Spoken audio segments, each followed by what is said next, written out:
हाय दोस्तों, नमस्कार। आप सभी का मेरे चैनल में स्वागत है। तो आज हम देखेंगे कि किस तरह से मार्केट के अंदर गिरावट दिखाई दी और ये कंटिन्यूसली काफ़ी टाइम से चलती हुई नज़र आ रही है। अगर आप पूरे अक्टूबर के महीने को एनालाइज करेंगे तो एफआईआई है वो कंटिन्यूसली शेयरों को बेचते हुए दिखाई दे रहे हैं, यानी कि पूरे के पूरे महीने उन्होंने लगभग 1,14,000 करोड़ रुपए की बिकवाली की है। और यहाँ पर अगर आप देखें तो शेयर मार्केट जो इंडियन मार्केट है वो कंटिन्यूसली गिरती हुई दिखाई दे रही है।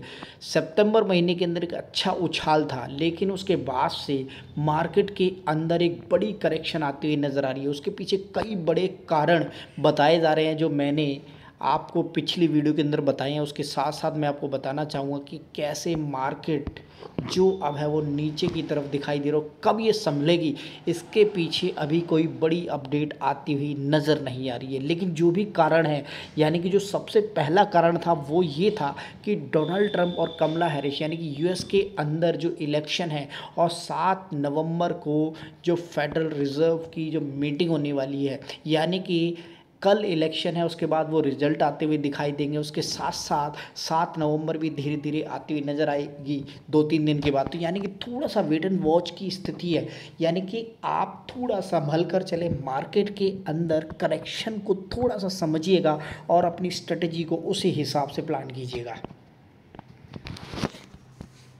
तो यहाँ पर हम देखेंगे तो किस तरह से मार्केट के अंदर जो करेक्शन हावी होती हुई नज़र आ रही है। अगर एक महीने का जो चार्ट मैंने लगाया जिसके अंदर आप देख सकते हैं कि किस तरह से यहाँ पर आप जो कंटिन्यूसली है मार्केट नीचे गिरती दिखाई दे रही है। ये जो पॉइंट है यहाँ पर अगर आप देखेंगे तो यहाँ से मार्केट नीचे गिरती हुई दिखाई दे रही है और ये कंटिन्यूसली अपने हाई पॉइंट से नीचे दिखाई दे रही है।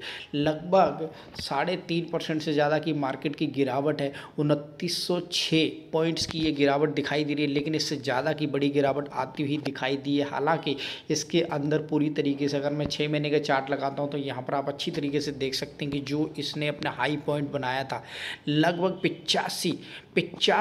26 सितंबर का वो दिन है जब इसने 85,836 का हाई बनाया ऑलमोस्ट।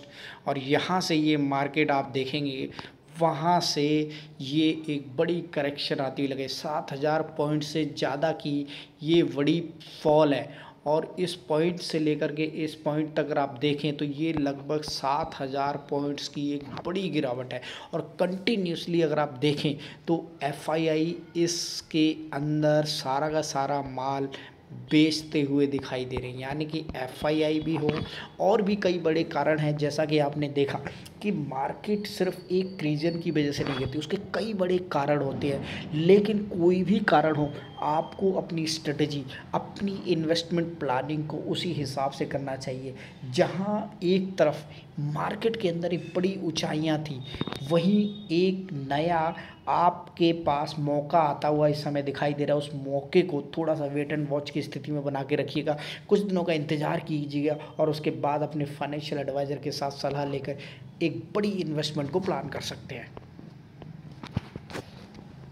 आ गया हूँ आपको मनी कंट्रोल की वेबसाइट के ऊपर, जहाँ पर बड़े कारण जो है इस मार्केट को गिरने के वो बताए जा रहे हैं कि किस तरह से 10 कारणों से, यानी कि ये लेटेस्ट न्यूज़ आती हुई दिखाई दे रही है। इन्होंने 10 बड़े कारण बताए हैं जिसकी वजह से सेंसेक्स है और जो शेयर मार्केट है वो पूरी तरीके से धराशायी होता हुआ नज़र आ रहा है। लगभग 7,000 करोड़ रुपये आज के दिन की बिकवाली हुई है और लगभग आप देखें तो 1400 पॉइंट की एक बड़ी गिरावट आई और उसके बाद लगभग 941-42 पॉइंट पर गिरता हुआ ये बाज़ार बंद हुआ। यानी कि करेक्शन तो आया है, यानी कि रिकवरी तो हुई है, लेकिन वो रिकवरी उसके बाद भी अगर आप देखें तो जो पॉइंट्स निकलते हुए लगा रहा है, लगभग 4541 करोड़ की एफआईआई ने आज भी बिकवाली की है। यानी कि नवंबर का पहला वर्किंग दिन आज सोमवार का, और उस दिन भी एफआईआई ने जो कंटिन्यूसली अक्टूबर से चलती हुई नज़र आ रही थी वो कंटिन्यूसली इस महीने भी पहले दिन जारी है। यानी कि लगभग 1,14,000 करोड़ के ज़्यादा की जो बिकवाली हुई है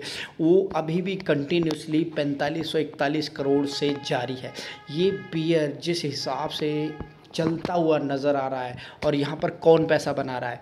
पैसा वो बना रहे हैं जिनके पास मतलब उन्होंने पहले ही स्ट्रेटेजी बना के रखी हुई है कि इस बियरिश मार्केट के अंदर एक बड़े मौके को तलाश करते हुए वो दिखाई दे रहे हैं। और ऐसे कौन से बड़े रीज़न हैं, तो यहाँ पर ऐसे बड़े रीज़न बताए गए। पहला है अमेरिका के राष्ट्रपति चुनाव जो होते हुए दिखाई दे रहे हैं और रिसेंटली उसके ऊपर अपडेट भी नज़र आती हुई नज़र आएगी धीरे धीरे अगर आप देखेंगे। दूसरा जो पॉइंट बताया जा रहा है वो है यूएस फेडरल की बैंक की जो मीटिंग है वो 7 नवंबर को अमेरिकी राष्ट्रपति चुनाव के ठीक बाद 7 नवंबर को अमेरिकी फेडरल रिजर्व की मॉनेटरी पॉलिसी के नतीजे आएंगे, जहां पर ये नतीजे आने के बाद आप देख सकते हैं कि किस तरफ जो मार्केट का झुकाव है वो होता हुआ नज़र आएगा। इसके साथ साथ कमज़ोर नतीजे भारतीय बाज़ार के अंदर जो Q2 के नतीजे आए हैं कंपनियों के वो भी कमज़ोर नतीजे आते हुए नज़र आ रहे हैं, यानी कि ग्रोथ जो है वो बहुत कम है, प्रॉफिट मार्जिन है वो बहुत कम है, यानी कि स्टेबल नज़र आ रहे हैं। यानी कि अभी इंडियन मार्केट के अंदर जो भी कंपनियों के नतीजे हैं वो या तो न्यूट्रल हैं या फिर एकदम उनके अंदर जो प्रॉफिट है वो बहुत कम बताया जा रहा है। इसके साथ साथ क्रूड के दाम में तेज़ी, यानी कि क्रूड के दाम में भी आज के दिन तेज़ी आती हुई दिखाई दे रही है। उस वजह से भी चीन के प्रोत्साहन पैकेज पर नज़र, यानी कि जो चीन का प्रोत्साहन पैकेज है अपनी चीन के अंदर एक नई पॉलिसी आती हुई नज़र आ रही है, जिसके अंदर चीन की नेशनल पीपल कांग्रेस की स्थायी कमेटी की बैठक 4 से 8 नवंबर के बीच में होगी, यानी कि आज यानी कि चल रही है।